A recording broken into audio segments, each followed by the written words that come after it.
Hi, this is Gary. Welcome to my video on yoga for feet.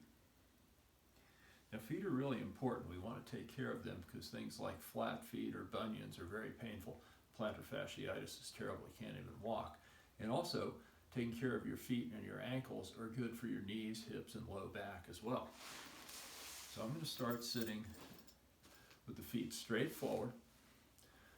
I'm going to broaden the hamstrings so the thigh bones internally rotate, turn inwards. And I have a strap with a small loop on. Place the strap over the big toes, separate the heels. So you want the midline of the feet parallel. Then from here I contract the quadriceps, press the heels down, push the toe mounds forward like I'm stepping on the gas pedal on the car, and then I think about separating the inner knees. Now you'll notice how the bottom of the foot spreads and the toes are pulled in. Now this aligns the joint on the first metatarsal, the big toe. I suggest you do this 2 or 3 times a day if you have bunions, and it'll be a big improvement for them. Then you take and make the strap wider. You place the strap over the little toe mounds, the side right on that knuckle. Separate the heels, make the midline of the feet parallel, contract the quads, press the heels down, push the toe mounds forward, again, like pressing onto the gas pedal in your car, and then think about trying to separate the inner knees.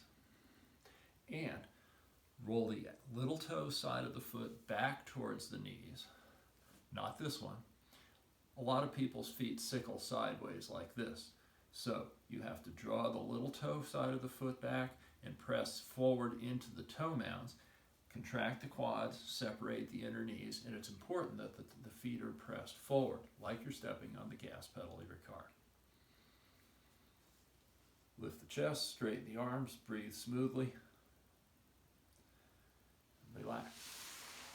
Now you can repeat each of these 30 seconds to a minute each, and the more often you do it, the better things get, and you get stronger muscles on your shins, front of the shin, side of the shin. This will give you better balance and better control of your feet.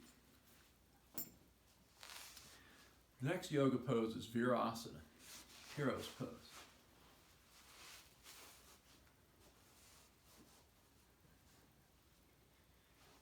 Sit on a blanket, knees are together, feet are apart, and I suggest you sit on a block, so the block's between the ankles. You lengthen the calf muscles back and sit slowly. Then make sure that the little toes are pulled to the side, and you can take your knuckles and gently rub, massage the bottom of your feet. This gives you a greater arch because of the stretch on the top of the foot and the shins, and it naturally curves the bottom of your feet.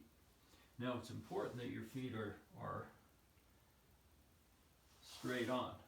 A lot of people's feet sickle this way. Some, the toes go out, you have to have maybe a friend check to make sure that your feet are wide enough and the outer ankles come in and the toes separate out so that the feet are in line. If this is a strong stretch or too much and it's painful for the top of your feet, you can take, this is half of a rolled sticky bat, put it on the shins just above the ankle joint, not in the joint, but on the shin bone. And again, lengthen the calf muscles back, pull the little toe side of the feet out so that the outer ankles come in. And this is a less intense stretch on the top of your foot and your shin, and also perhaps on your knee.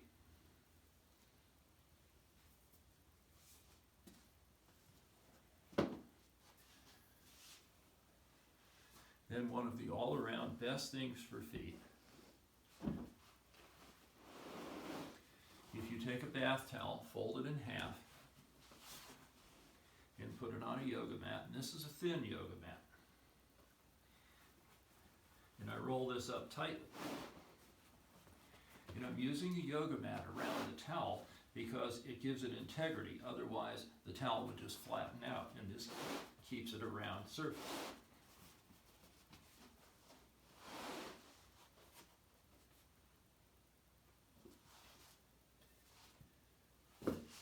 I have blocks to put my hands on.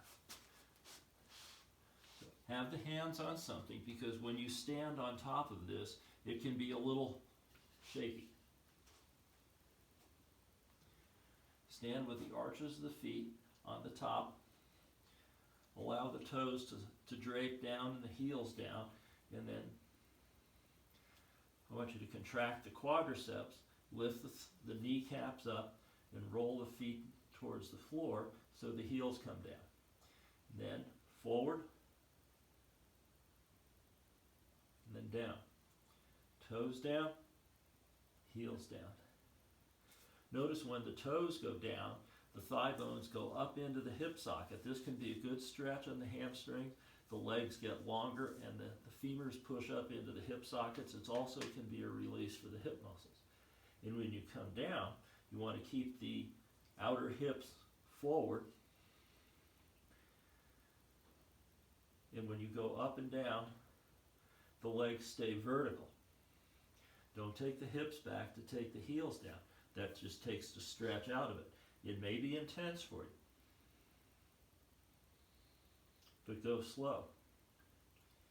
It's also worthwhile to stay here for 20 or 30 seconds with the heels down, but make sure you keep the quadriceps contracted. Then inhale, toes down. Exhale, roll the heels down. Inhale, toes down. Exhale, heels down. Now hold this and breathe smoothly. When you come off, keep the hands on something. Step off carefully.